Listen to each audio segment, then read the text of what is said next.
This press conference is being called in an environment where there is palpable fear within the country, as persons are not sure about their own security and that of their loved ones.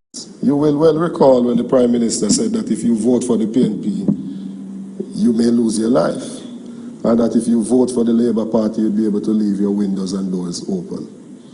I can recall him telling Senator Bunting that he shouldn't come here with this nonsense about crime is a everybody problem. Right? Take some responsibility. He went on to say that, yes, crime and health are national issues, but if the government is going to come to you and say it's an everybody problem, what's the point of having a government? He actually said these things, you know. I hear quite often people ask, what is it that the opposition is doing to deal with crime and violence in the country? Firstly, we have one government at a time. The People's National Party is not the government. Yes, we have some responsibilities in the governance, but we are not the government. We don't have the authority to institute policies and programs of the government. More fundamentally, the government's approach to national security is unbalanced and has led Jamaica to becoming an increasingly violent and dangerous place. Generally speaking, Jamaica needs to tackle the deep inequalities in our society, investing in repairing the most egregious manifestations of that inequality if we are to achieve sustained improvements in our national security situation.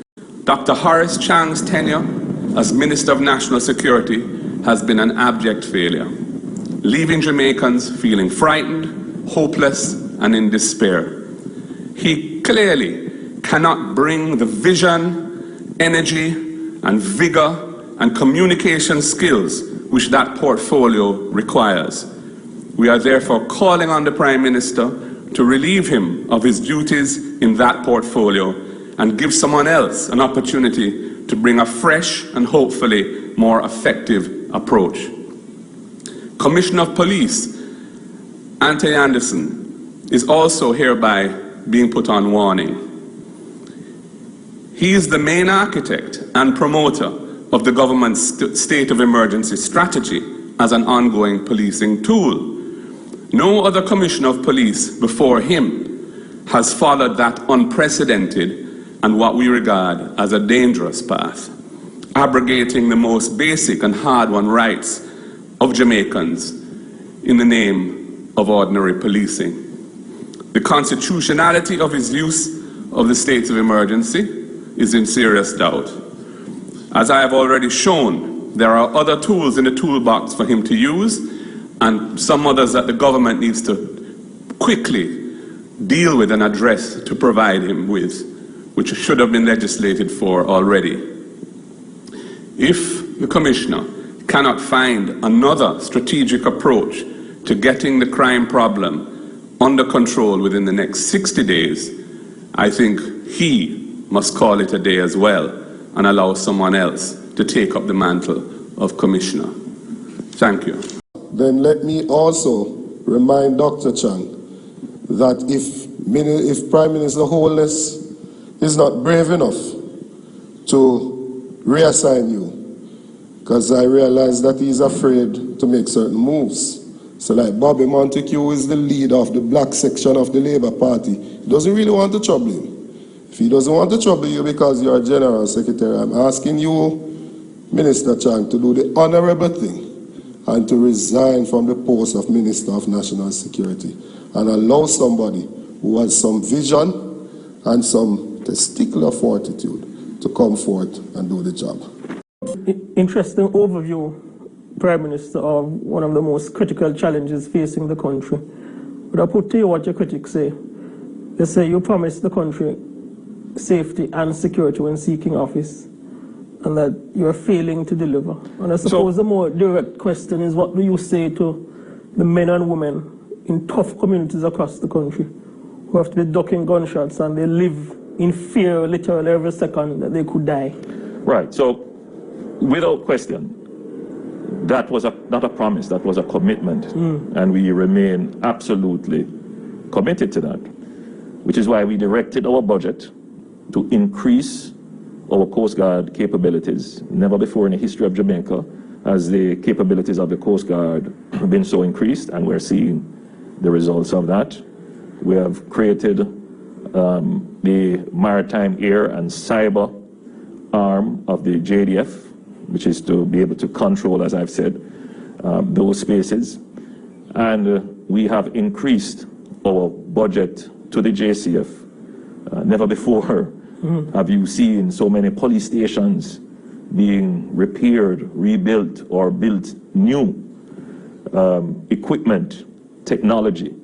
So I don't think the public questions whether or not the government has placed the resources into the fight against crime and creating the national security cover for the country. And that was done under Plan Secure Jamaica. The challenge that we have now is that these investments take time to materialize. Having the time to, for example, order a ship to it being delivered is sometimes 2 years. For that ship to then be deployed might take you another couple of months. And then for it to actually start to interdict, which you're now seeing, not foreign ships, but Jamaican ships, interdicting large quantities of drugs coming in. Now that is going to take time. It will take you at least 5 years for us to start to see the effect of these investments having the impact that we want on crime locally. The building up of our cyber capacity to address the myriad of cyber crimes affecting the financial sector, but in lottery scamming, it is going to take time to erode the capabilities of those who are involved. The purchase of security equipment for our ports, those are on way, some have been installed, and you're seeing the effect of it, the fines that are coming, but it is going to take time. In the present, and right now in the immediate, there is a problem. And the problem is that for the years of underinvestment in national security, the criminals have built up capacity in firearms, in organization of gangs, in control of communities, and in the financial resources, the means to commit crime in some areas of Jamaica in an almost unchallenged way. And the crime, as I've said on many occasions, it is over and above, not the capacity of the police. That's not the accurate term. It is over and above what policing is designed to address. In other words, if this level of crime existed in any other society, the police in those societies would have a challenge. Because what we are seeing borders on terrorism. What we are seeing is a deliberate attempt to drive fear into the population, deliberate attempts to undermine the state, to corrupt the state.